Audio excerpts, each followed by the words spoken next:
জন্য আমাদেরকে বারবার ডাকতেছেন।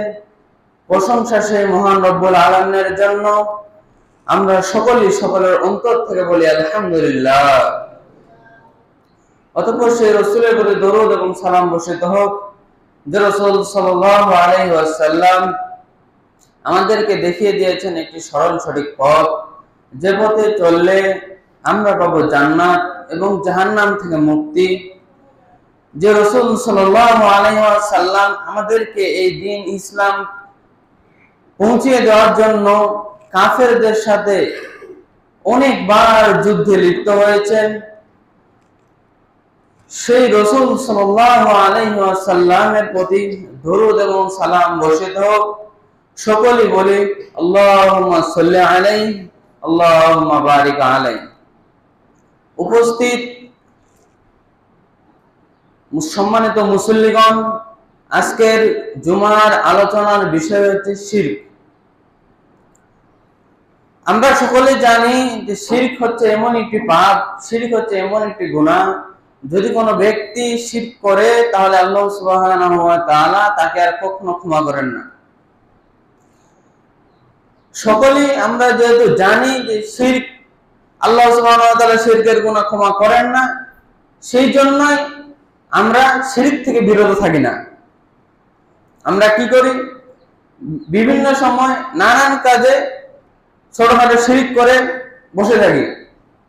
শিরক হচ্ছে এমন একটি গুনাহের কাজ যেটা আল্লাহ সুবহানাহু ওয়া তাআলা ব্যতীত আপনি অন্যের উপর ভরসা করবেন, অন্যের উপর আশা করবেন, অন্যকে ডাকবেন, তাহলে আপনি শিরক করবেন। আল্লাহ সুবহানাহু ওয়া তাআলা কুরআনুল কারীমের মধ্যে বলেছেন, ইন্নাহু মান ইউশরিক বিল্লাহ, নিশ্চয় যে ব্যক্তি শিরক করবে, ফাকাদ হারামাল্লাহু আলাইহিল জান্নাহ, যে ব্যক্তি শিরক করবে তার জন্য জান্নাতকে হারাম করে দেওয়া হবে। ওয়া হুমুন নার, আর সেই ব্যক্তিকে জাহান্নামে নিক্ষেপ করা হবে। ওমা লিয-যালিমিনা মিন আনসার, এবং সেই যে ব্যক্তি শিরক করছে তাকে যে জাহান্নামে নিক্ষেপ করা হবে, সেদিন তাকে সাহায্য করার মতো কোনো ব্যক্তি থাকবে না। উপস্থিত ভাই, কথা একটু মনোযোগ দিয়ে শুনবেন। আমি এখানে যা বলবো ইনশাআল্লাহ কোরআন এবং সুন্নাহর আলোকে বলবো। আমার কথা যদি আপনাকে তিতা লাগে, আমার কথা যদি আপনার গায়ে যে লাগে, তাহলে ভাববেন যে আপনাকে দেখে রাসূলের কথা বলেছেন। আপনি যদি আমার কথা শুনে বাইরে গিয়ে আমার নামে সমালোচনা করেন, তাহলে এটা আপনার ভুল হবে। আমি যা বলবো, রাসূল যা বলেছে আমি এখানে তাই বলবো। আমি এখানে একটা কথা বলবো, আপনি বাইরে গিয়ে সেটা নিয়ে আমার নামে কথা বলবেন যে আলামিন বিন লুৎফর ও বক্তব্য দিল, বক্তব্য এই বলে সেই বলে, মানে যেগুলো আমাদের মানার মতো না। উপস্থিত ভাই, আপনাকে লক্ষ্য করে বলতেছি, আমি এখানে যা বলবো তা যদি কোরআন এবং হাদিসের বাইরে হয়, আপনি সেগুলো দূরে নিক্ষেপ করে ফেলবেন, সেগুলো মানবেন না। আমি চেষ্টা করবো আপনাকে কোরআন এবং সহিহ হাদিসের আলোকে কিছু বলার। মনোযোগ দিয়ে আমার কথা শুনবেন ইনশাআল্লাহ। আল্লাহ সুবহানাহু ওয়া তাআলা যেন আমাদেরকে আমি যা বলবো তার জন্য সুন্দরভাবে শোনার তৌফিক দান করে। সকলে বলে আমিন। উপস্থিত ভাই, আপনাকে শুরুতেই বলেছি, শিরক হচ্ছে এমন একটি পাপ, যে পাপ করলে সমস্ত গুনাহ আল্লাহ সুবহানাহু ওয়া তাআলা, যদি কোনো ব্যক্তি শিরকের গুনাহ করে তাহলে আল্লাহ সুবহানাহু ওয়া তাআলা তাকে জাহান্নামে ধাবিত করবেন। শিরকের গুনাহ আল্লাহ সুবহানাহু ওয়া তাআলা কখনোই ক্ষমা করেন না। শিরকের গুনাহ আল্লাহ সুবহানাহু ওয়া তাআলা কখনোই ক্ষমা করেন না। আল্লাহ সুবহানাহু ওয়া তাআলা সূরা নিসার 48 নম্বর আয়াতের মধ্যে বলেছেন, ইন্নাল্লাহা লা ইয়াগফিরু আইয়ুশরাকা বিহি, ইন্নাল্লাহা, নিশ্চয় আল্লাহ তাআলা, আই লা ইয়াগফিরু, কখনো ক্ষমা করেন না। আল্লাহ সুবহানাহু ওয়া তাআলা কখনোই ক্ষমা করেন না। কাকে ক্ষমা করেন না? আইয়ুশরাকা বিহি, যে ব্যক্তি আল্লাহ তাআলার সাথে অন্য কাউকে শরীক করবে। আপনি যদি আল্লাহ তাআলার সাথে অন্য কাউকে শরীক করেন, তাহলে আল্লাহ আপনাকে কখনোই ক্ষমা করবেন না। এবং এরপরে আল্লাহ সুবহানাহু ওয়া তাআলা বলেছেন, মা দুনা যালিকা লিমা ইয়াশা, শিরকের গুনাহ ব্যতীত আল্লাহ সুবহানাহু ওয়া তাআলা যাকে ইচ্ছা ক্ষমা করে দিবেন। শিরক এমন একটি গুনাহ যে গুনাহ আল্লাহ সুবহানাহু ওয়া তাআলা ক্ষমা করবেন না। শিরক ব্যতীত আপনি যত গুনাহ আল্লাহ সুবহানাহু ওয়া তাআলার কাছে নিয়ে যাবেন, জান আল্লাহ সুবহানাহু ওয়া তাআলার মন এত বড় যে আল্লাহ সুবহানাহু ওয়া তাআলা চাইলে আপনাকে ক্ষমা করে দিতে পারবেন। আল্লাহর কি ঠেকা পড়ছে আপনাকে জাহান্নামে দেওয়ারই? আল্লাহ যদি আপনাকে জাহান্নামে দিত তাহলে পৃথিবীতে কেন পাঠিয়েছেন? পৃথিবীতে পাঠিয়েছে আপনি আল্লাহর ইবাদত করবেন, দোয়া করে আপনার যদি ভাগ্যটা জাহান্নামে থাকে আপনি ভাগ্য পরিবর্তন করতে পারবেন। ভাগ্য পরিবর্তন করে আল্লাহর কাছে চেয়ে আপনি জান্নাতে যাবেন। এজন্যই তো আল্লাহ সুবহানাহু ওয়া তাআলা আপনাকে পৃথিবীতে পাঠিয়েছে।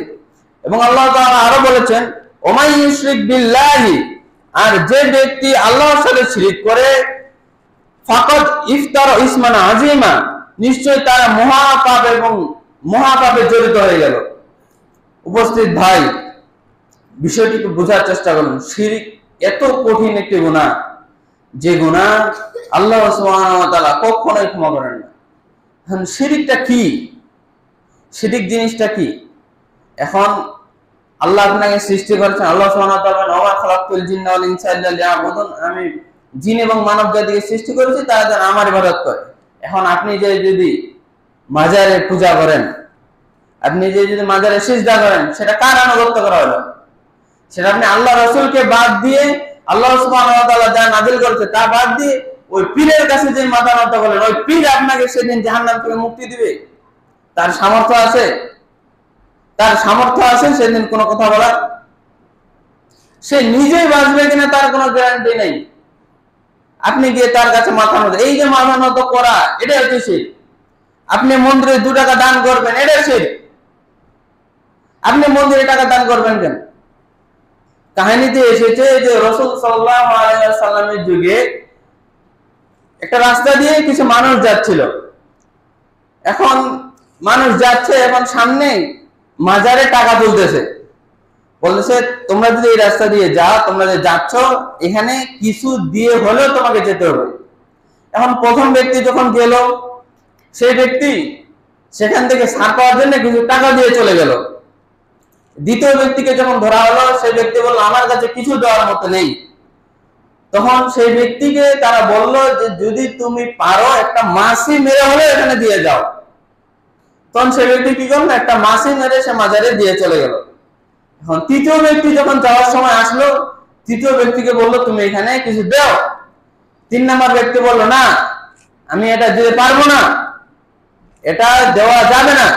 তখন সেই কাফেররা কি করলো, সেই ব্যক্তিকে হত্যা করলো।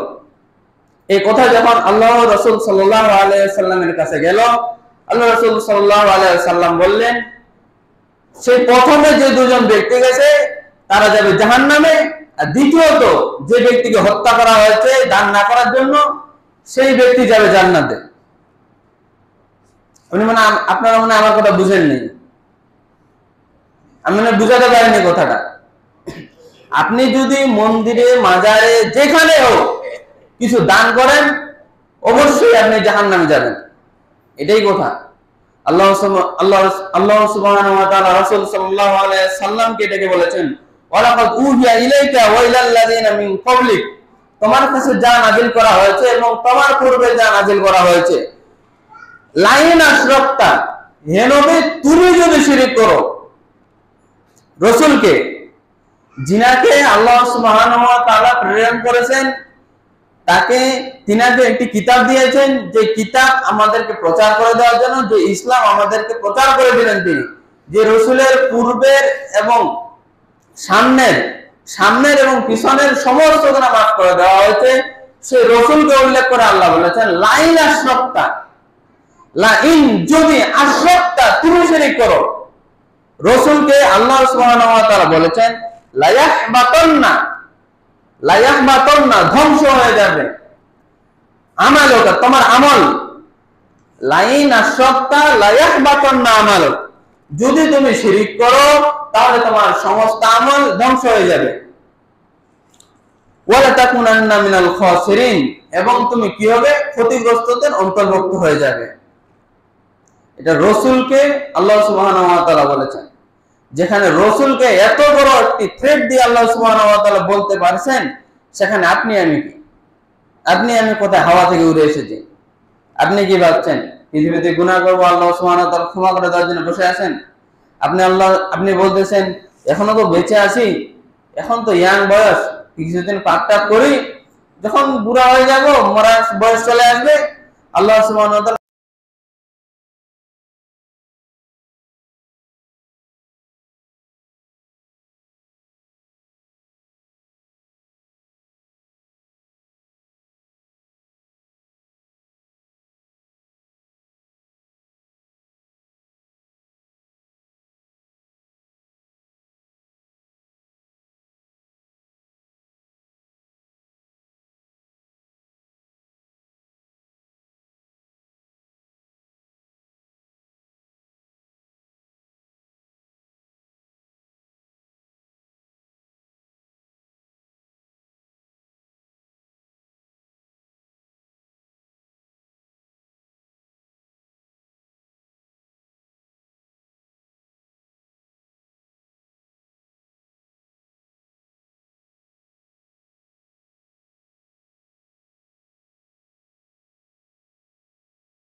যে আপনি গুনাহ থেকে বিরত থাকুন, এটাই আল্লাহ সুবহানাহু ওয়া তাআলা চায়।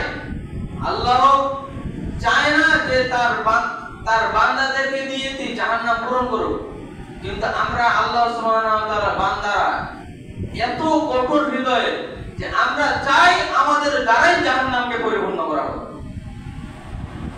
এটা আমাদের চাওয়া। আর আল্লাহ চাওয়া কি? আল্লাহ চাওয়া হচ্ছে তার বান্দাদেরকে জান্নাতে দেওয়া। এই যে আমাদের চাওয়ার মধ্যে ডিফারেন্স, আমাদের অন্তরে, আমাদের যে অন্তর, এত নরম অন্তর। রাসূল সাল্লাল্লাহু আলাইহি ওয়াসাল্লামের যুগে যখন বিলাল রাদিয়াল্লাহু আনহু, আপনারা সকলে নাম শুনেছেন তো, বিলাল রাদিয়াল্লাহু আনহু যখন ইসলাম গ্রহণ করলেন, তিনি ইসলাম গ্রহণ করার পর তার মালিক, তিনি তো গোলাম ছিলেন, তার মালিক যখন জানতে পারলেন তিনি ইসলাম ধর্ম গ্রহণ করেছেন, তাকে উলঙ্গ করে মরুভূমির মাঝে দাঁড়িয়ে রেখেছিল। আপনার ঈমান কি এত কঠোর যে আপনি তখন বলতেন যে আশহাদু আল্লা ইলাহা ইল্লাল্লাহ ওয়া আশহাদু আন্না মুহাম্মাদান আবদুহু ওয়া রাসূলুহু? আপনি এটা কখনোই বলতেন না। আপনি বলতেন ঠিক আছে, ইসলাম ধর্ম মানলাম না ইসলাম ধর্ম, তখন আপনাকে শাস্তি দেওয়া হতো না। এই যে শাস্তির হয়ে আপনি যে মুসলিম থেকে কাফের হয়ে যাবেন, এই যে শাস্তির হয়ে আপনার 2 টাকার হয়ে যে আপনি মিথ্যা সাক্ষী দিবেন, এর যে গুনাহ, এই গুনাহ আল্লাহ সুবহানাহু ওয়া তাআলা আপনাকে কখনোই ক্ষমা করবেন না। উপস্থিত ভাই, রাসূল সাল্লাল্লাহু আলাইহি ওয়াসাল্লাম বলেছেন তোমরা 7টি জিনিস থেকে বিরত থাকো, এই 7টি জিনিস তোমাদের ধ্বংসের কারণ হবে। সাহাবীগণ বলেন সেই 7টি জিনিস কি? রাসূলুল্লাহ সাল্লাল্লাহু আলাইহি ওয়াসাল্লাম বলেন তোমরা আল্লাহ সুবহানাহু ওয়া তাআলার সাথে কখনো শরীক করবে না। 2 নাম্বার, তোমরা কখনো জাদু করবে না এবং জাদুকারীর কাছেও যাবে না। 3 নাম্বার যে বিষয় হচ্ছে তোমরা কোনো মানুষকে অবৈধভাবে হত্যা করবে না। 4 নাম্বার হচ্ছে তোমরা সুদ খাবে না। 5 নাম্বার, ইতিমের মাল অবৈধভাবে ভক্ষণ করা যাবে না। 6 নাম্বার, জিহাদের ময়দান থেকে কখনো পলায়ন করা যাবে না। 7 নাম্বার, সরল নির্দোষ মুমিন মহিলাদের নামে বিবিচারের অপবাদ দেওয়া যাবে না। উপস্থিত ভাই, আমি যে এখানে 7টি ধ্বংসের কারণ বলে গেলাম, বলে তো আমরা এই 7টি কারণের মাঝে লিপ্ত আছি কিনা? কে বলতে পারবে এর মধ্যে আমি একটার মধ্যে লিপ্ত নেই? সকলেই কোনো না কোনো ভাবে লিপ্ত রয়েছে এগুলোর মাঝে। এই 7টি জিনিস আমাদের যে ধ্বংস করবে, এটা রাসূলের কথা। আপনি বুখারী মুসলিম খুলে দেখুন, হাদিস নাম্বার 52। রাসূল সাল্লাল্লাহু আলাইহি ওয়াসাল্লাম বলেছেন, এই 7টি জিনিস মানুষকে ধ্বংস করবেই করবে। যে ব্যক্তি এই 7টি জিনিস থেকে বিরত থাকবে, সেই ব্যক্তি ধ্বংস থেকে বিরত থাকবে। উপস্থিত ভাই, আল্লাহ সুবহানাহু ওয়া তাআলা আমাদেরকে এই 7টি জিনিস থেকে যেন বিরত থাকার তৌফিক দান করে। সকলে বলে আল্লাহুম্মা আমিন। উপস্থিত ভাই, এর মাঝে আমরা যে বিষয়ের মধ্যে খুবই লিপ্ত, সেটি হচ্ছে সুদ খাওয়া। এই সুদের মধ্যে আমরা প্রচুর পরিমাণ ভাবে লিপ্ত রয়েছি। আমরা এই এলাকার মানুষ অধিকাংশই কি করি, ওই যে এখানে দোকানের সামনে গ্রামীণ ব্যাংকের কিছু লোক এসে সুদ আদায় করে। আপনাকে কিছু টাকা দেয়, আপনি কিছু টাকা দেন। ওই যে আপনাকে ধার দেবে 500 টাকা, আপনি তাকে পরবর্তী দেবেন 600 থেকে 700 টাকা কিছু দিনের ব্যবধানে। এটি হচ্ছে সুদ। এই সুদ যে আপনি গ্রহণ করেন, এই সুদটাই হচ্ছে আপনার ধ্বংসের কারণ। রাসূল সাল্লাল্লাহু আলাইহি ওয়াসাল্লাম বলেছেন, যদি কোনো ব্যক্তি কিঞ্চিত পরিমাণ সুদ নেয়, তাহলে সেই ব্যক্তি তার মায়ের সাথে 36 বার জেনা করার যে গুনাহ, সেই গুনাহ তার খাতায় লিপিবদ্ধ করা হবে। এখন আপনাকে বলি, একবার জেনা করার গুনাহ কি? যদি কোনো বিবাহিত ব্যক্তি কোনো বিবাহিত মহিলার সাথে জেনা করে, তাহলে তাকে কোমর পর্যন্ত পুঁতে পাথর দিয়ে নিক্ষেপ করে হত্যা করা হবে। কতই নির্মম একটা হত্যা, কত নির্মম! এটা তো পৃথিবীর শাস্তি। কি হবে আপনার সাথে? সুদ, ঘুষ, যাই মান না কেন, এখন থেকে আপনি তো এখন জানতে পারলেন, এই এখন থেকে এটা বাদ দিন। এই বাদ দেওয়ার যে বিষয়টা, আপনি যদি এখন বিরত থেকে আল্লাহ সুবহানাহু ওয়া তাআলার কাছে ক্ষমা প্রার্থনা করেন, আল্লাহ সুবহানাহু ওয়া তাআলা অবশ্যই আপনার ক্ষমা করবেন। আল্লাহ তো চায় আমার বান্দারা আমাকে ডাকুক, আমি তাকে ক্ষমা করব। এটা আল্লাহ সুবহানাহু ওয়া তাআলা চেয়ে আছেন আপনার থেকে। আপনি আল্লাহ সুবহানাহু ওয়া তাআলার কাছে চাচ্ছেন না, তাই বলে আল্লাহ সুবহানাহু ওয়া তাআলা আপনাকে ক্ষমা করতেছেন না। আপনি পাপ করতেই থাকবেন, আপনি আল্লাহর কাছে ক্ষমা চাইতে থাকবেন, আল্লাহ আপনাকে ক্ষমা করেই যাবে যদি আপনি শিরক না করেন। কারণ শিরকের গুনাহ আল্লাহ সুবহানাহু ওয়া তাআলা কখনো ক্ষমা করেন না। হাদিসে এসেছে, রাসূল সাল্লাল্লাহু আলাইহি ওয়াসাল্লাম বলেছেন, যে ব্যক্তি আল্লাহর সাথে বিন্দু পরিমাণ শিরক করবে, সে জাহান্নামে যাবে। সেই ব্যক্তি জাহান্নামে যাবে। আর যে ব্যক্তি আল্লাহর সাথে বিন্দু পরিমাণ শিরক করবে না, সে ব্যক্তি অবশ্যই জান্নাতে যাবে। পার্থক্য দেখেন? এইটুকু পরিমাণ যদি আপনি শিরক করে থাকেন, আপনাকে জাহান্নামে যেতে হবেই হবে। শিরক থেকে আপনাকে আমাকে অবশ্যই বিরত থাকতে হবে। আল্লাহ সুবহানাহু ওয়া তাআলা যেন আমাদেরকে যাবতীয় যে পাপ রয়েছে, আল্লাহ সুবহানাহু ওয়া তাআলা পৃথিবীতে আমাদেরকে সৃষ্টি করেছেন, আমাদেরকে পৃথিবীতে পাঠানোর সাথে সাথে ইবলিস যে রয়েছিল, আদম আলাইহিস সালামকে সৃষ্টি করার পর আল্লাহ সুবহানাহু ওয়া তাআলা সমস্ত ফেরেশতাকে বলেছেন, তোমরা আদমকে সিজদা করো। সে সময় সকলেই আদম আলাইহিস সালামকে সিজদা করেছিল, একমাত্র ইবলিস ছাড়া। সেই ইবলিস সেদিন আল্লাহ সুবহানাহু ওয়া তাআলাকে চ্যালেঞ্জ করে এসেছিল যে আমি যদি জান্নাতে না যেতে পারি, আমি ইবলিস যদি জান্নাতে না যেতে পারি, তাহলে তোমার পৃথিবীতে যত বান্দা রয়েছে আমি সবাইকে জাহান্নামে নিয়ে যাব। এটা ইবলিসের চ্যালেঞ্জ ছিল। তখন আল্লাহ সুবহানাহু ওয়া তাআলা ইবলিসকে বলেছিল, তুমি ওই ব্যক্তিকে কখনো প্রভুষ্ট করতে পারবে না যে একনিষ্ঠভাবে আমার ইবাদত করে। আল্লাহ সুবহানাহু ওয়া তাআলা ইবলিসের সাথে এভাবে চ্যালেঞ্জ করেছিল, আপনি কি চান না যে আপনি আল্লাহর ইবাদত করে জান্নাতে যান? এটা কি আপনার মনে আসে না?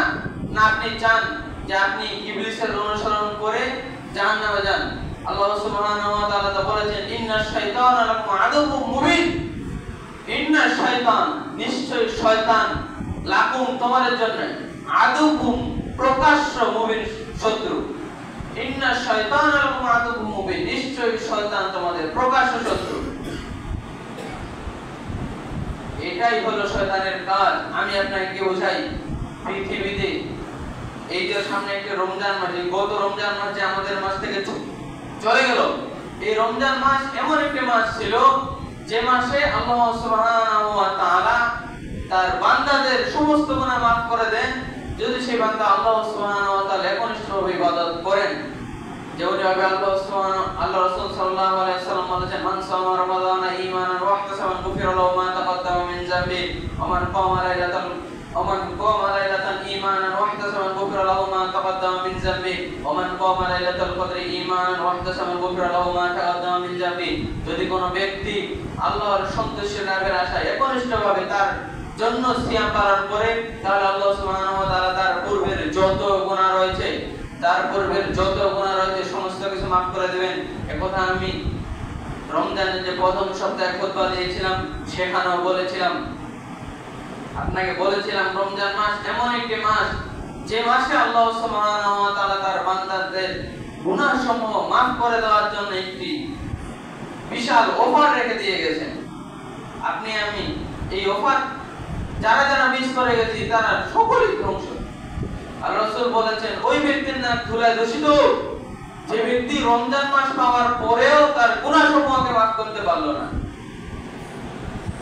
এর চেয়ে ক্ষতি আমাদের আর কি রয়েছে, যেখানে আল্লাহ রাসূল সাল্লাল্লাহু আলাইহি ওয়াসাল্লাম আমাদের উপর লানত করে গিয়েছেন। আপনাকে যদি এখন বলা হয় ওইখানে বাজারে একটি গরু কুরবানি করা হবে, ওইখানে বাজারে একটি গরু জবাই করা হবে, 100 টাকা করে কেজি, 100 টাকা করে গরুর গোশতের কেজি, বিশাল অফার। এই অফার আপনি কখনো কি মিস করতে চাইবেন?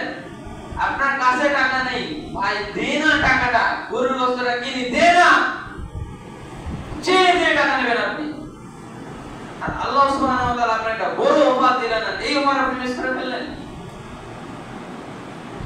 রমজান মাসে ফজর আছে তো জোহর নাই, জোহর আছে তো মাগরিব নাই, এশা আছে, এশার নামাজ পড়লাম, ফজরের নামাজ পড়তে পারি নাই। আরে এমনও হয়েছে এখানে ওই যে 27 রাতে সেহরির আয়োজন করা হয়েছিল, এখান থেকে সেহরি খেয়ে গিয়ে বলে শুয়ে পড়ছে আর ফজরের নামাজটা পড়ে নাই। কি লাভ হলো? রমজান মাস আসে কি লাভ হলো? রমজান মাস আসছে, রমজান মাস চলে গেল, ঈদের আনন্দ, ঈদের আনন্দ কি হলো? আপনাকে আমি বলেছিলাম আল্লাহ সুবহানাহু ওয়া তাআলা বলেছে, ওয়াকরনা ফি বুয়ুতিকুন্না ওয়ালা তাবাররুজনা তাবাররুজাল জাহিলিয়াতিল উলা, মহিলাদেরকে ঘরে অবস্থান করার জন্য, এটা আল্লাহ সুবহানাহু ওয়া তাআলা বলেছেন। আমি আপনাকে বলিনি, আমার কিসের ঠেকা বলছে? আল্লাহ আপনাকে এই কথা বলেছে। আমি বলেছিলাম কপালে টিপ দেওয়া, সেটি হচ্ছে জাহেলি যুগের বেশ্যা যে মহিলা ছিল তাদের একটি পরিচয়। আপনার মেয়ে, আপনার ছোট বাচ্চা মেয়ে, তাকেও কপালে টিপ লাগিয়ে দিয়েছেন আপনি। আমার কথা মনে হয় আপনার কানে লাগেনি, আমার কথা মনে হয় আপনার মাথায় ঢুকেনি। কথা আছে না যে এদিক দিয়ে ঢুকে এদিক দিয়ে বের হয়ে গেছে, আর মাঝখানে কিছু থাকেনি। আমি এখানে যা বলবো ইনশাআল্লাহ কোরআন এবং সহিহ সুন্নাহর আলোকে বলবো। আমার কথা যদি কোরআন এবং সহিহ সুন্নাহর আলোকে না হয়, আপনি সেগুলো মানবেন না। আপনাকে আমি বাধ্য করিনি আমার কথা মানার জন্য। আল্লাহ রাসূল বলেছে, বাল্লিগু আন্নী ওয়ালাউ আয়া, আমার পক্ষ হতে তোমার কাছে যদি একটি বাণীও থাকে সেটি তুমি মানুষের মাঝে ছড়িয়ে দাও। আমি এখানে ছড়িয়ে দিতে এসেছি, এবং ছড়িয়ে দিতে এসেছি যে আপনারা আমাকে আক্রমণ করেন, আমার ব্যাপারে বাইরে গিয়ে গীবত করেন, আমার তো ক্ষতি নেই। আপনি যে আমার নামে গীবত করবেন, আমার কোনো ক্ষতি আছে? আমারও সওয়াব হবে। আপনি আমার নামে গীবত করতেছেন। উপস্থিত ভাই, কি করে বোঝাই, কি করে বোঝাবো আপনাকে? কি বললে আপনি বুঝবেন যে আল্লাহ আপনাকে ক্ষমা করার জন্য বসে আছেন? বলেন তো। আল্লাহ সুবহানাহু ওয়া তাআলা প্রত্যেকদিন যে প্রথম আসমানে আসেন, আল্লাহ সুবহানাহু ওয়া তাআলা যে আপনাকে আমাকে ডাকেন, এটা কি আপনি আমি জানি না? আমরা সারা রাত জেগে বাইরে গিয়ে কাজ করি, বাইরে গিয়ে কাজ করার পর রাত 10টা 11টার সময় আসে খুব ক্লান্ত, শুয়ে পড়ি। সকালে উঠে 8টার সময় ফজরের নামাজটা হয় না আল্লাহর রহমতে, যা হয় এটা অন্তরের সালাত বড় সালাত। ফজর হয়ে গেছে, ওসিদ ভাই কিভাবে বাঁচবেন আপনি আল্লাহ সুবহানাহু কাছ থেকে? আল্লাহ সুবহানাহু ওয়া তাআলা যে আপনাকে ইসলাম দিয়ে গেছেন, ইসলামের খুঁটি পাঁচটি আপনাকে মেনে চলতে হবে। আপনি একটা মানবেন না, একটা মানবেন কিভাবে? আপনি ইসলামের সমস্ত কিছু মেনে চললেন, আপনি শিরিক করলেন, কোনো লাভ আছে? অতএব আপনাকে বলতেছি শিরিক থেকে বেঁচে থাকুন। আল্লাহ সুবহানাহু ওয়া তাআলা যে সকল আমলের কথা বলেছে আপনি আমি সে সকল আমল সুন্দরভাবে মেনে চলব। আল্লাহ সুবহানাহু ওয়া তাআলা যেন আমাদেরকে পূর্বের যত গুনাহ রয়েছে সমস্ত গুনাহ মাফ করে দেন। সকলে বলি আল্লাহুম্মা আমিন। আল্লাহ সুবহানাহু ওয়া তাআলা যেন আমাদেরকে এখন থেকে নিয়ে সামনে পরিপূর্ণভাবে মুমিন হয়ে বেঁচে থাকার তৌফিক দান করে। সকলে বলে আল্লাহুম্মা আমিন। এ বলে আমি আমার আজকের জুমার আলোচনা শেষ করতেছি। আসসালামু আলাইকুম।